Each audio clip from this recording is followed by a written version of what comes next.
con este hombre, un paciente de un odontólogo que tenía que hacerse un implante de complejidad, y ese implante justamente es una operación de la que no tenemos detalles. Y me parece que es fundamental que vayamos siguiendo esta información en los próximos días, porque está todo ahora en plena investigación. Este hombre, Miguel Ángel Berlini, de 64 años, que no tenía ningún antecedente de salud, Ese es el tema. Hasta ahora se dice que se fue a hacer un implante dental, pero un implante dental es una operación dentro de todo muy sencilla, que solamente requiere de anestesia local. Así que suponemos, además por la cantidad de horas que le habían dicho a la familia que tenían que estar, y fue toda la familia a esperarlo, se supone que era un implante más complejo, que suele tener un relleno de hueso para que se pueda poner. Es una operación. Es una operación un poquito más compleja, pero como no tenemos los detalles, si vos decís un implante dental, imagínate, claro, ya no querés ir al odontólogo a hacerte como este pasó tipo de con Débora operaciones. Pérez Volpi con la endoscopía y demás. Exactamente, así que me parece que es un poco más complejo, pero igual todo lo que sucedió es muy extraño, muy mal accionar por parte de los médicos, del médico responsable, el odontólogo, que estaba alquilando un quirófano en la clínica. Qué raro todo. Robles, todo muy raro. Así que, si te parece, dentro de un ratito hablamos un poquito más extenso acerca de cómo fue, cómo se sucedieron los hechos con este hombre que no tenía ningún antecedente de salud y terminó muriendo por un implante. Ampliamos. Ayer estuvo hablando también la hermana de este señor que murió lamentablemente con Débora Plager, y le dijo que hasta una enfermera le aconsejó no estar presentes o no hacer la autopsia. ¿Por qué no? Algo están ocultando, evidentemente. A ver, estamos hablando de algo tan sencillo como ponerte un implante. Yo, de hecho, estos días me hice los alineadores, a la vejez viruela, imagínate, hacerme los alineadores, y todo es con mucha precaución, con mucho tiempo. Julieta Saldaña, mi odontóloga, que también habíamos hablado de diferentes intervenciones que se está haciendo la gente. Hoy por hoy hay intervenciones quirúrgicas dentro de lo que es la odontología, que te cortan parte del paladar y te rellenan las encías que a vos o que la gente necesita. Pero es una operación y todo tiene una preparación de un tiempo. Y si a este hombre le han rellenado con hueso, porque debe ser que tenía encías muy altas, y había que extirparle una parte y colocarle el hueso en otra, porque te digo que me explicaron toda esta historia. Dije, bueno, es una operación que lleva sus horas y su preparación, pero son semanas, semanas para prepararte. El tema es que hay que fijarse si a él lo monitorearon cardiológicamente. Y que tiene lo que estamos planteando, tiene otro tipo de complejidad que la de un implante dental, que es una operación relativamente sencilla, de muy poco tiempo, no requiere ir a ningún quirófano ni a ninguna terapia. Pero el tema acá en cuestión es que no hubo una información, porque la verdad que una persona puede hacer un paro cardiorrespiratorio en cualquier situación. O sea, pueden pasar un montón de cosas, y de hecho ahora nos vamos a enterar en la medida que vayan avanzando las investigaciones. ¿Sabés qué hay que ver si el hombre era alérgico a la anestesia? Muchas veces ese es el tema, tampoco se sabe. Que hacer un monitoreo y te preguntan. Yo, siendo hijo de una señora que trabajó 40 años con la anestesia en mano a niños, técnica anestesista, mi mamá, te cuentan y siempre te piden que si tenés algún antecedente o sos alérgico o tenés algún padecimiento con las anestesias, ¿qué es lo más riesgoso? En una operación, ¿qué es lo más riesgoso? La anestesia. La anestesia, que te pasan para otro lado. Vamos a ver el testimonio de la hermana de este hombre, que ayer habló con Débora Plager y justamente decía lo siguiente. A él lo inyectaron, que lo inyectó Robles, porque si hubiese habido un anestesista, estaría detenido con los otros dos, que se guardaron la plata. Y se la guardaron. No lo monitorearon. ¿Sabés cuándo se dieron cuenta que mi hermano no tenía signos vitales? Cuando se dieron cuenta que el pecho no se movía. Esta clínica es la clínica del terror. Vino una enfermera a persuadirnos, a mis sobrinas y a mí, para que no le hiciéramos la autopsia. No le hagan autopsia, porque yo lo sufrí con mi abuelo, después queda todo para el velorio, queda todo para... Mi hermano se operó de la boca, le digo, ¿de qué me estás hablando? ¿Qué va a quedar marcado? Yo le voy a hacer autopsia. Pero la mandaron a que nos diga que no les... porque no les conviene la autopsia. Está caratulado como homicidio culposo y entre hoy y mañana nos dijeron que nos entregaban el cuerpo. Muy bien. Mira, lo que dice la señora, Robertito, es real, es que lo inyectó Robles. ¿Quién es Robles? Es Marcelo Robles, cirujano plástico y dueño de la clínica Robles, que queda en Virrey del Pino 2500, donde se operó.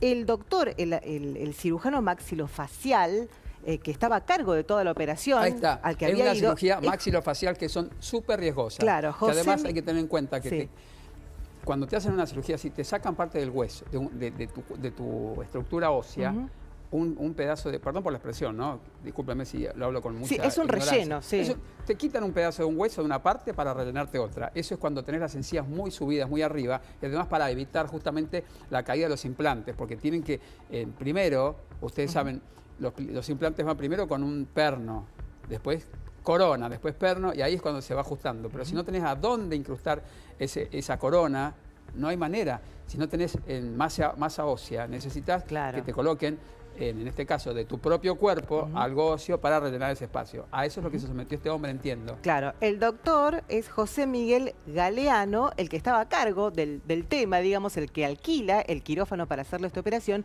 que suponemos tenía una mayor complejidad que la de un implante simple, inclusive un implante de este tipo, porque si vos tenés que hacerte solamente un implante y ese implante requiere de un relleno, digamos, en las encías, tampoco se requiere de un quirófano, de una terapia intensiva, como le dijeron a la familia que tenían que terminarle de coser y hacerle un escaneo en una terapia intensiva. Todo eso que uno empieza a conocer no tiene nada que ver con lo que es lo habitual en un odontólogo. Por favor, si se tienen que hacer este tratamiento, por favor, infórmense bien con un odontólogo y no tengan miedo. A uno, claro, ¿sabes? Ahí le pasé a Luis, a nuestro compañero, que la llama Julieta Saldaña, que es mi odontóloga, que es muy buena, y que se dedica específicamente a esto porque además da clases en la UBA, es profesora de la UBA. Claro. Y ella forma a los profesionales, así que a ver si nos quiere atender para que nos cuente, simplemente para saber en qué consistió esta operación. Pero hay más testimonios de la hermana de este hombre que realmente murió.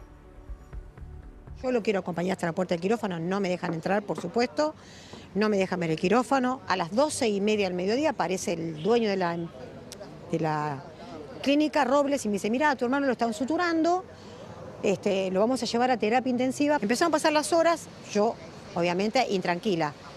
Llamo, empiezo a averiguar con una enfermera, nadie me averiguó nada. A las 5:30 de la tarde caen estos dos médicos y nos dicen, chicas, hubo una última complicación, sufrió un paro cardiorrespiratorio. Yo le digo, ¿murió? Y me dice, sí. Traté de reanimarlo durante 40 minutos. Habían llamado al SAMI y a nosotros no nos dijeron nada. Lo habían llamado y lo habían cancelado porque mi hermano murió. No era total, era una sedación, que no es lo mismo. Nada, chicas. Sano. ¿Qué pasó? Era un hombre sano. Era un hombre sano, no tenía nada más que hacerse una intervención quirúrgica de menor riesgo, menor grado, pero claro, así hay que ver varias las situaciones. Si el hombre estaba bien predispuesto para la anestesia, si le hicieron el chequeo correspondiente, si se hizo todo el estudio ad hoc, y además de todo esto, si le avisaron. Y ahí lo que dice es que, perdón, ahí lo que dice es que le hicieron una sedación, no una anestesia total. Qué raro, claro, una sedación, además a cargo no de un anestesiólogo, como parecía que requería. Tenés una sala, un quirófano, una terapia. No, que lo inyectó Marcelo Robles, el cirujano plástico y dueño del lugar. Pero además la falta de información con la familia. Este hombre llega junto con la familia a hacerse esta cirugía. Por tanto, era una cirugía muy compleja. Era una cirugía compleja dentro del odontológico. Claro. Estaría bueno saber cuáles son las que requieren de un mayor cuidado, Mirá, este tipo de anestesias. Es de las más riesgosas esta, porque es una operación, quieras o no, es una intervención quirúrgica donde ¿viste cuando te hacen un injerto o una amputación? Bueno, prácticamente eso. Te cortan parte de tu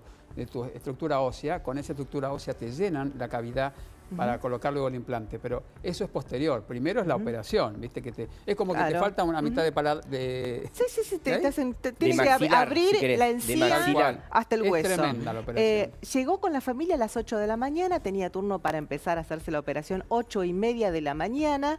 Ya se había contemplado que la operación iba a durar hasta el mediodía y que este hombre antes de las 5 de la tarde tenía que salir. Fíjate, todo el día para una operación, o sea, una operación compleja. Pero a las 12 del mediodía, los médicos ni nadie le da ninguna información fehaciente a la familia. Y acá es donde empieza todo a oscurecerse, digamos. ¿Por qué? Porque la familia se empieza a dar cuenta efectivamente que algo malo está sucediendo. ¿Sabes cuándo?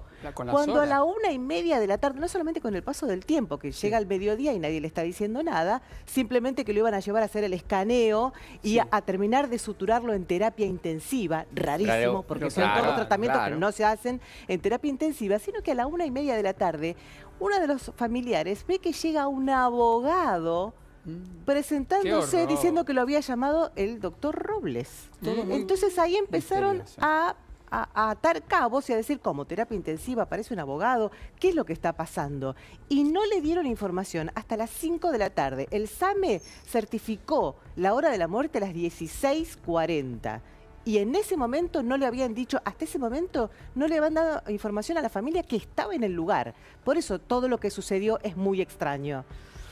Sí, el tema es lo siguiente, cuando uno va a hacer este tipo de intervenciones quirúrgicas, porque no dejan de ser intervenciones quirúrgicas, tiene que estar muy claro cuándo va a ser, con quién va a ser, si va a haber un médico anestesiólogo, si va a haber una enfermera, si va a haber una persona que te va a asistir, con quién vas a ir. En el caso, como cuenta Ceci, fue con sus hijas, este hombre, sinceramente eso comprendía un riesgo. Ahora, la mala praxis hay que probarla también, porque hay que ver si este hombre realmente estaba en un estado especial, pero es raro todo, porque de repente aparece el abogado, es decir, como lo que estamos contando, es que se habría atajado el médico, ¿no? Ante todo, digo, el médico ontológico, ante esta situación donde que no es de rutina, no es una operación de rutina, ante un caso excepcional como este, llama a un abogado, rarísimo. Y la hermana denuncia que mandaron a una enfermera a aconsejarles que no hicieran la autopsia. Eso también es rarísimo. Y sí, claro, eso es una locura. El cuadro de situación es lo siguiente, estaba la hermana con el cuerpo de su hermano allí, recién, qué fuerte, allí, tibio, perdón la expresión, y una enfermera, curiosamente, de la clínica Robles, mandada a saber por quién, le habría dicho a esta mujer, a la hermana de la víctima, mira, no hagas la autopsia, porque es muy feo, yo estuve en la autopsia de mi abuelo y la pasé súper mal, no te conviene, no la haría, o sea, la estaba induciendo de alguna manera para que nadie tuviese la certeza, pero vamos a hablar como si la gente fuese tonta, ¿no? Porque a esta altura... Claro. Bien, vamos a hablar con Julieta Saldaña, que ella es médico odontológica. ¿Cómo estás, Julieta? Buen día. Hola, buen día, Robert. ¿Cómo estás? Hola, mi querida. Bueno, ella es mi médico, es mi odontóloga, que soy de los pacientes muy complicados. Me da miedo pero igual te queremos. Me da miedo la anestesia, me pone una pomadita para que no me duela. Soy muy, muy molesto y la gente que me conoce sabe que le tengo pánico a las agujas y a toda la intervención quirúrgica. Pero vos, Julieta, me contaste en qué consistía esta operación en un momento que conversamos de lo que le pasó a este hombre. Contanos, Juli. Mirá, yo lo que creo que de esta situación en particular, de la cual ya me han preguntado, tal vez esté faltando más información, porque hoy en día un implante en condiciones normales, un paciente que no tiene ningún tipo de alteración sistémica ni una enfermedad preexistente, se realiza sin anestesia general ni sedación. Tal vez acá, habiendo intervenido, como dicen también un cirujano plástico, haya habido otro tipo de situación que no la estamos conociendo y entonces por eso era necesario una sedación y ahí se complicó. Pero me parece que está faltando toda la información. El implante puede ser, pero tal vez había algo más agregado. Julieta, y cuando se habla de esta supuesta incrustación de masa ósea en ese lugar para colocar el implante, que es una cirugía mayor, que sería, hablando mal y pronto, rellenarte el paladar cuando tenés un faltante de hueso. ¿Eso es una operación grande? ¿Se hace? ¿Cómo es? ¿En qué consiste? Mira, en líneas generales, la cirugía también se realiza con anestesia local. Hoy en día todo ese tipo de situaciones son con anestesia local, salvo que sea de un relleno óseo de alguna parte del cuerpo que no sea de adentro de la boca. Por ejemplo, te digo un ejemplo cualquiera, puede ser de cresta ilíaca. Entonces, ahí sí estás necesitando un quirófano y otro tipo de anestesia. Claro. Si no, mientras sea un tipo de injerto de hueso del paciente, pero de adentro de la boca, se puede realizar tranquilamente con anestesia local. Como corresponde, ¿no? Por manos expertas y todo, pero con anestesia local tranquilamente. Así que yo diría que está faltando información de lo que pasó realmente. O sea, cuál era el procedimiento completo que se le iba a realizar a esta persona. Pero la sedación, ¿por qué? ¿Por qué la sedación? Si generalmente son cirugías, por más que sean complejas, como el injerto de masa ósea o el injerto de tejido para hacer un relleno de encía, ¿por qué la sedación completa? Es lo que no entendemos nosotros, ¿no? Que a lo mejor es eso lo que le causó la muerte al hombre, no sabemos todavía. Claro, pero muchas veces lo pide el propio paciente y mientras esté en un ámbito controlado y asistido, supervisado por los profesionales idóneos, no estaría mal. La verdad que es un caso muy particular. ¿Qué recomienda Muy Julieta? particular. ¿Qué recomienda Julieta después de esto? Porque viste que todo es un precedente. Ahora la gente va a tener miedo a hacerse implantes porque, seamos realistas, lo mismo pasó con Débora Pérez Volpin, que fue a hacerse una endoscopía de rutina en la Trinidad y terminó con ese desenlace fatal. Sí, ahora, un lamentable accidente, sí. Entonces, ¿qué recomendás? No, yo lo que recomiendo es, ante un procedimiento quirúrgico, uno tiene que hacer todo el conocimiento de la situación, tiene que explicarle al profesional qué tipo de cirugía se le va a realizar, cómo se le va a realizar, en dónde se le va a realizar y, por supuesto, todos los análisis y la historia clínica previa, porque de ahí surge la necesidad o no de realizar algún tipo de procedimiento con más seguridad o con otro tipo de profesional, como por ejemplo un anestesista. Pero el paciente debe saber, eso es derecho del paciente saber lo que se le va a realizar. Sí, Julieta, ¿qué tipo de operación requiere todo este despliegue que se hizo para el caso de Miguel Ángel Berlini? Es que yo desconozco qué tipo de operación, o sea, si fuera un implante simple, de colocación simple, se realiza en aproximadamente 30 minutos, porque está todo muy reglado, muy pautado, y una vez que el paciente está anestesiado con anestésicos locales, se realiza todo un protocolo y en 30 minutos se termina. Paciente despierto y paciente 30 minutos se termina. Este hombre lamentablemente no se despertó. Gracias, claro, Julieta, por eso digo, bien pasó que este señor haya pedido una sedación, y ya te digo, no se le puede negar en tanto y en cuanto se realice con todos los protocolos que corresponden, o que haya habido otro tipo de necesidad dentro de esa cirugía que no la conocemos. Entonces, por eso se tuvo que recurrir a una sedación. Bien, gracias, Julieta. No, todo, por favor, perfecto. Un beso a todos, los veo siempre. Nos vemos. Tiene el consultorio sábado y domingo, mañana, tarde y noche, nos pone ahí de referencia. Qué divina. Bueno, gracias, Julieta Saldaña. Y ya vamos levantando el ambiente, ¿no, querido Juanito? Contame la temperatura del día de hoy.